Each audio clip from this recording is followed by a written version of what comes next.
Ganap nga pala itong mga kasari kahapon, araw ng linggo. At syempre ngayon natin to i-edit para nang sa ganun naman is meron tayong mai-upload. At pagpasensyahan nyo na mga kasari kung meron kayong maririnig na nagsasalita.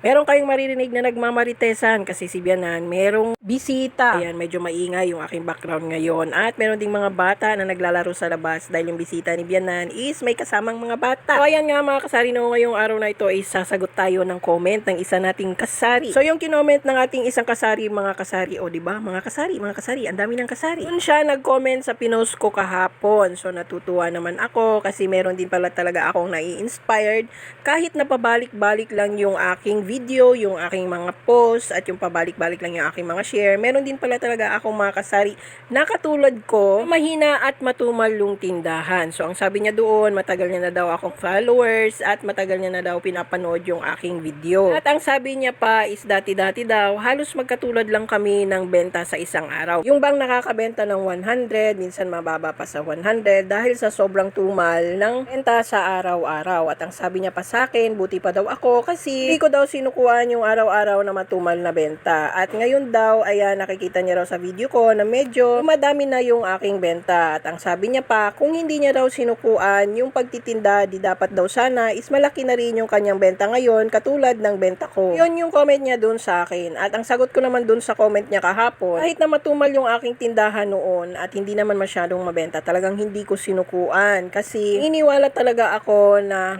meron pa rin isang kapitbahay or isang loyal na customer na bibili sa akin araw-araw at hindi ako mazizero. At ang sabi ko pa nga sa kanya, minsan nga sobrang tumal is parang gusto ko nang umiyak dahil yung aking benta is napakababa, hindi man lang umaabot ng 100. Ganon kahirap at tumal ang nararanasan ko dito sa aking munting tindahan nito at dito sa pwesto ko. Pero ang ginagawa ko, lumalaban pa rin ako at syempre kasama pa din doon ang sipag at tiyaga. Kasi kung hindi mo sisipagan at hindi ka magtsatsaga sa ganitong klaseng negosyo tapos magpapadala ka talaga sa emosyon mo na mahina at matumal yung tindahan mo, siguradong mawawalan ka ng gana at higit sa lahat, susukuan mo talaga yung ganitong klaseng negosyo kung naranasan mo yung tumal at hirap dahil nga sa walang bumibili sa tindahan mo. Ako kasi mga kasari, kapag walang bumibili sa tindahan ko, hinahayaan ko na lang. Sinasabi ko na lang na meron pang bukas at bukas na lang ako babawi.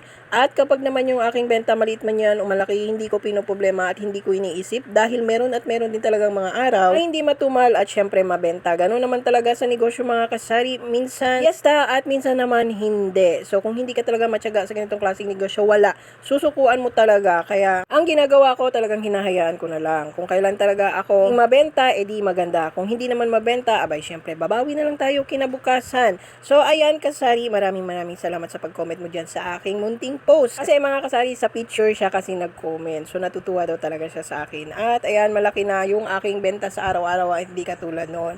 So ayan mo lang kasari, tuloy-tuloy mo lang yan yung pagtitinda mo at huwag mong sukuan. Balang araw lalago din yan at dadami din yung benta.